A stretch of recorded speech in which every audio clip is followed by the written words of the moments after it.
Hi, my name is Andrea Capere, and you're watching Mission Nonprofit. Each month, we connect with local organizations and agencies that are making a positive impact in our communities. Today, we're talking with Katie Rains from Garden Raised Bounty, better known as GRuB, to learn about their work in supporting sustainable agriculture and food justice. Thank you for joining us. Hey, thanks for having me, Andrea. So tell me, what is it about that lowercase u? Great question. We often hear folks say it's Garden Raised Urban Bounty, but that's not the case. So we serve rural and urban parts of the county, but we often say it wouldn't be GRuB without you. That's cute. I like that. We're pretty cheesy. So tell us about GRuB. So our mission, in the simplest words, is that we grow healthy food, people, and community. The slightly longer version of that is that we partner with young people, people with limited incomes, veterans, and other marginalized communities to help offer tools and resources to build a just and sustainable food system, and that ultimately we're working to inspire positive personal and community change. And that's a little bit broad, but I'll tell you more about some of the ways that shows up later. Okay, great. So tell me more about food justice. And for those that are watching, in a broad sense, what does that mean? Great question. So the food system, we'll talk about systems a little bit. The food system is kind of at the nexus of education, learning what to put in our bodies, how our bodies work, what we need to feel well, connects to health systems. Our food, especially in the US and in Western countries, has a huge impact on our health and well-being. And then also economies. So food can be really expensive. In many countries, it's more than half of your wages go into food. So we work at the middle of all that, and food justice is really shared access and shared responsibility to good, clean food. So we work with folks, young people who've grown up with limited incomes, families with limited incomes, and help give them the resources and the encouragement and the opportunity to learn to grow their own food and to become champions for their own health and advocates for things that they care about, particularly around the food system. Okay, so nutrition, access, and cost are parts of food access and food justice. Yes. How does that take place, and how is that applied to Thurston County? Great question. So in Thurston County, we are comparatively a pretty healthy county across the state of Washington and certainly across the nation. But there are still places that there's limited access to fresh foods in particular. There are a handful of small food deserts, is what they're called, when you really have to be able to use private transportation or travel for greater distances to get fresh food. That's usually called a food desert. There are pockets of food deserts in Thurston County, some in rural areas and some in some of the urban areas, in particular out in Lacey. There's a handful of spots. And so giving folks access to growing in their own backyard and mitigating that food desert on their own, giving folks opportunity to grow food at schools, even at larger scales than school gardens, so that they can help transform the food that's available in the school district. We've been working with the food bank and with Senior Services of South Sound to help create opportunities for folks to bring fresh food into places where it's just more expensive. There was a Harvard study done a couple years ago, and to eat a fresh food diet with lots of fruits and vegetables that aren't canned or highly processed, it costs about 1.5 times what it would cost to eat processed foods. And so usually it's about access and it's about affordability that makes it available to people. And how does GRuB differ from a community garden? So we really think of ourselves kind of as a community farm. And so there are a variety of different models of community gardens, and we've had a part to play in some of them. We had the opportunity to help start the Sunrise Park, the Sunrise Community Garden at the Sunrise Park in West Olympia, which is the first community garden on City of Olympia property or Parks property a few years ago. So we helped them start that, but then we transitioned out and the city runs that on their own. We have a 2-acre urban farm in West Olympia, and it's a place that we use for our alternative high school program for GRuB School, so students growing food there. We have weekly volunteer days. We also have a lot of service groups and even businesses that come and use weeding and learning and growing together as team building, which is really fun. So we structure it in a different way that we grow the food, we send food home with volunteers, but you don't get your own kind of plot. And so some community gardens, you sign up and you have like, this raised bed is mine and I need to champion it on my own. And you may or may not have access to a mentor or education about that garden, though I know that our Parks Department does a great gardening series to help with that. Then there are other community gardens that everyone grows something together and you all get some equal share of what's harvested. We really manage it as a chance for students to grow as part of their education. And then we facilitate the distribution of food to the senior center, the food bank. Our students take home food every week. Our volunteers take home food when they're there for harvest. We sell a little bit of our food through CSA shares or community supported agriculture and so on. And then the other side of our work, the Victory Garden Project, as we're calling it this year, is where instead of folks coming to some shared community space, we reduce the barriers and bring the garden home. And so we build a garden at people's homes, anywhere from 50 to 100 gardens every year for families with limited incomes throughout Thurston County. So we're actually wrapping up the last of our 50 plus gardens this week, bringing it to folks' house. That's fantastic. Well, how about we take a look at what GRuB does in person? So hello, my name's Katie Rains and I'm the Executive Director of GRuB. So we're here at the GRuB farmhouse in West Olympia, and we're going to take a stroll over our 2-acre farm and show you around. Since before it was GRuB, since 1993, there was the Kitchen Garden Project, and over the last 24 seasons, we've built about just under 3,000 gardens for family members in our community with limited incomes. So I'll take you around front now actually and show you the Victory Garden Project demonstration beds. These are pretty weedy right now, but normally this would be what the families receive for a backyard garden. So it's 3 4x8 beds with a big pea trellis that also is great for morning glory, as you can see here. It takes about 2.5 hours. We hammer together the frames. We bring a couple yards of fresh soil from Great Western Supply. We leave them with plant starts and some seeds and a growing guide.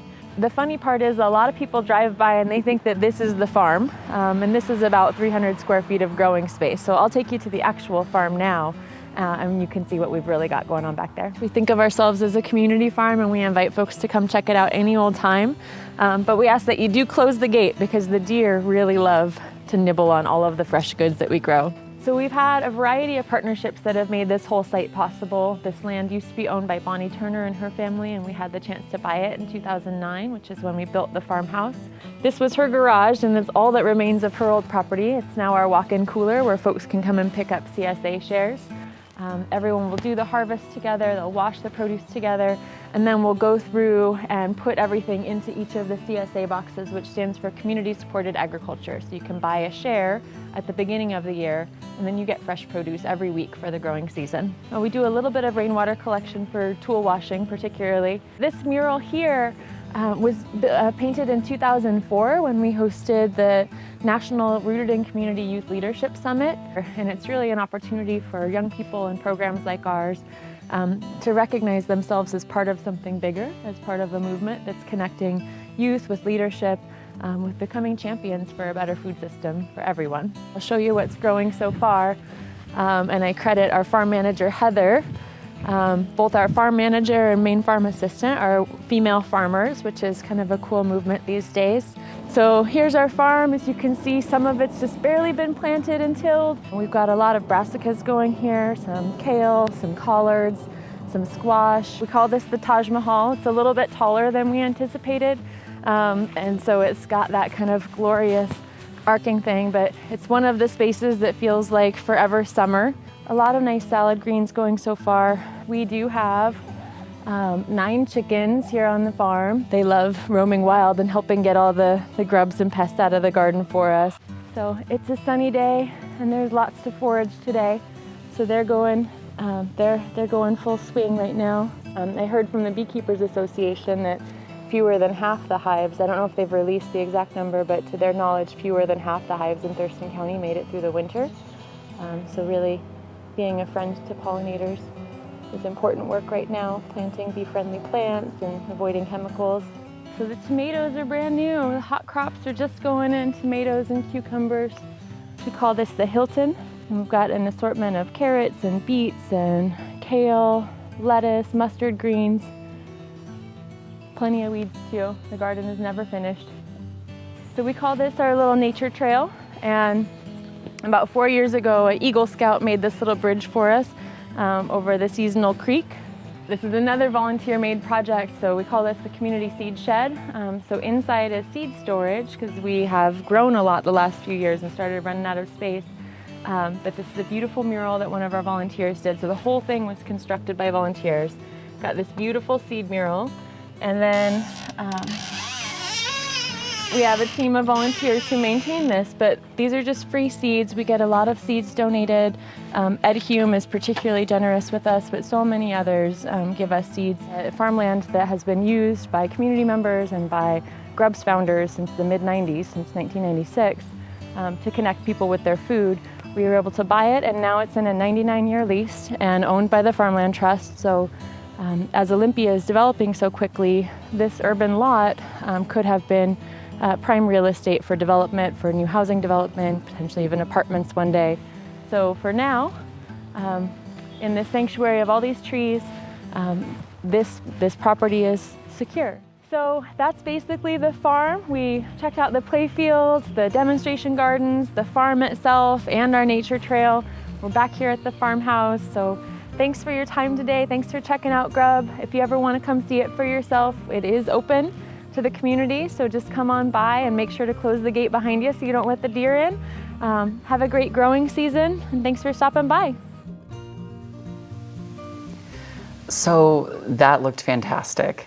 Tell us where your food goes. We're not a certified organic farm. I'll start with that. Because we're so small and because we really focus on education, we've just gone the route of sustainable agriculture. So all of our practices are aligned with the organic standard. So we right now have adopted a model of really calling it a community farm. So by that we mean that we want to make sure that the people who have a stake in growing the food and who have need for the food are the ones who have a chance to eat the food. In the past, we've tried, as a nonprofit, you have to find ways to raise revenue, but unfortunately farming is not super lucrative anyway. But we realized that for our mission, we wanted to get that food into the hands of folks who needed it. So our students, so we have a summer program, an employment training program. Our students take home food every week. They're out on the farm some 20 plus hours a week, and they get to take home what we call a youth share. Then they also actually have a market stand on Wednesdays from 3 to 6, and so that's like job training for our students. They're learning some basic customer service. For many of our students, it's their first job ever, and community can come and purchase food. And folks who do stop by might see some of our newest partners. This summer, we're piloting a partnership called Dedicated Intergenerational Gardeners with the Senior Services of South Sound. And we are providing 20 free senior shares for folks who have limited incomes and who are food insecure but are not homebound. So we've got elders in our community who are going to be coming by that market stand and or picking up their shares at the senior center downtown. And then we also sell some of our food just to the public at the market and through community-supported agriculture shares. Well, it sounds like you have a lot to brag about. Can you tell us more about some of your recent accomplishments? Yeah, it's been a really dynamic last 5 years at GRuB, and so I didn't mention this earlier, but we've been around since 2001. Two of our projects were founded in 93 and 96, respectively, and when they came together, GRuB was born. In the last 5 years, we launched the GRuB School program. We used to be just an after-school program, and we were contacted by Matt Grant at Olympia High School, and he said, I want to bring this into the schools. I'm seeing incredible transformations in my students, and I want more of my students to have access. And so we did a 2-year pilot with Olympia High School and helped them launch their own farm that's called the Freedom Farmers Program, and one of our founders Blue moved on to Olympia High School to teach that program there. Embedding our work in the school district and creating opportunity for more students and more young people, that's one of our greatest accomplishments. But then we had a chance to hit the reset button and do it again with Capitol High School. Last year, we had the opportunity, one of our other founders, Kim, who's now our Director of Youth Programs, she helped start the Tumwater Fresh Farm alongside one of our alumni, Mallory, who's been serving as a paraeducator, and now this summer will lead the program. So one of kind of our proudest pieces is there are now 3 high schools or 3 sites in Thurston County that are serving high school students, and there's rumor that maybe Tenino is interested in exploring a partnership next. We, a couple years ago, received a significant gift and had an opportunity to pay off our farm. So I mentioned it on the farm tour, but we basically have 3 acres of land, including our classroom and urban farmhouse. We're planning to build a 2nd classroom on the land. And then this beautiful farmland that's just in perpetuity farmland, whether or not it's always leased to GRuB. If we make it the rest of our 98-year lease, it will be used to grow food. That's Forever. fantastic. Yeah, That's pretty fantastic. Cool. So how can the community get more involved in GRuB? If they're not yet purchasing a CSA or going down to the store to buy some vegetables, how might someone get started? What paths to participation are there? That's great. There are a lot of ways to connect with our work. Volunteering is huge for us. We have 16 staff, but it takes a lot to grow 10,000 or more pounds of food every year. It takes a lot to help cook meals to share with our community and to share with our students. So we have a lot of paths to volunteering. That could look like farm work. That could look like folks who have photography skills or even who have tech skills come and help us out. This weekend, we're celebrating our community seed shed, so we have free seeds available, and that's a resource that folks can connect with too. It's available on our farm. The farm is not locked, so there's a community seed shed, and we keep it stocked with seeds that have been donated. So anyone who wants to grow food and needs some seed access can come by. The whole seed shed was built by volunteers. So many structures on our property were. We have a program called the Victory Farmers, which is where we prioritize creating opportunities for veterans to put their powerful skills to work in leading garden builds for families with limited incomes, growing food for the community. They built the fence on our farm, so some of the really technical and construction skills, we've had a fabulous chance for folks to connect that way. Certainly donating, of course, we always welcome that. We're a community nonprofit, and this year we're trying to get 100 more folks who join us as monthly sustainers, so making some small contribution or something that fits in their budget. We do also have a great workshop series. We haven't announced the summer series yet, but we've had partnerships with Olympia Mycelial Network and Elise Crone, who's doing work with us as a herbalist and community educator. She does a lot of curriculum around wild food and medicine. One of our Gardner alumni is doing, well, 2 actually. One is teaching a cooking class, a cooking series, and another is doing a little bit more about plant medicine that you can grow in your garden and turn into useful products at home. So if you want to have education, if you want to lend skills, if you need resources, we've got a little bit of everything. That sounds fantastic. So you mentioned the seed shed and access to that this weekend and also these workshops. What other events or activities do you have coming up that you'd like to share? Well, in September, we've got a community farm day. It's September 10th. It's a really low barrier. Most days, because we are a school site, you have to have a background check on file to come to the farm. But on Saturday, the 10th of September, it's just an open farm day, and anybody can come out from 10 to 2, get your hands dirty, and then we'll have a big shared meal together on the farm. We also have one of our fun community events. We have a carnival at GRuB every summer to really share the beauty of the farm with the community. It's a free donation-based event. That is Thursday, August 3rd, and it'll be in the evening. We've got a magic show and face painters and a dunk tank that we get from the Association of Firefighters. So it's a good time and just a chance for folks to come and be together and celebrate summer, really. Great, thank you. Is there anything else you want to add about GRuB, or maybe share a personal anecdote about why your work at GRuB is valuable and satisfying? One of the things that I often hear is that folks are a little bit confused about what we do. Are we like a FFA program? Are we breeding new farmers? Or what's going to happen there? And really what we do is help people access their own leadership skills and have a sense of community and have the peer support that they need to find their voice and follow their passion. Some of the things that have been most inspiring to me in our work, we had a high school student a number of years ago who he had gotten bullied a lot, and at a certain point he started to bully kind of in response or in retaliation.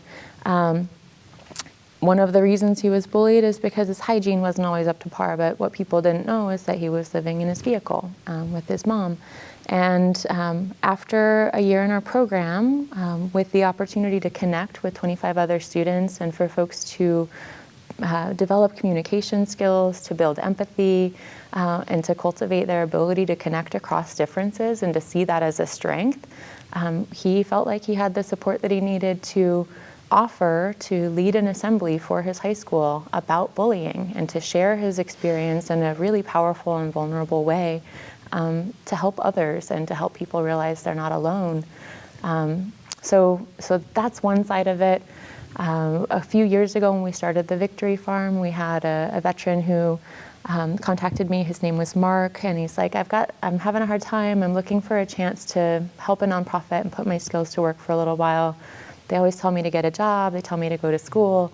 I just can't do that right now, but I can help. And so we came into our work. The first meeting that I went to with him, it was a small group of people, 30 people, and we all needed to introduce ourselves. And when it got to him, he was like, Katie, I need you to do it for me. And so I introduced him to this small group of folks who were all in veteran services. They were all totally there for him. And not 6 months later, he was our keynote speaker at our annual Harvest Soiree. It was about 200 people and brought 90% of the room to tears, full standing ovation, and just found his voice and has gone on to pursue his passion and started to figure out really what he wants to bring into this world. And so people finding their purpose and feeling the support they need to run with it, that's what we do, and that's what feels really good. That's amazing. Thank you for sharing some of the unexpected magic that can come from gardening. Thank you so much for coming on the show today, Katie. Thank you so much for having me. It was my pleasure. So that is all that we have for you. You can see Mission Nonprofit on Channel 77 on Sundays at 4:30 p.m., Tuesdays at 7 p.m., Thursdays at 7:30 p.m., and Saturdays at 6:30 p.m. You can also catch us online at tcmedia.org. See you next time.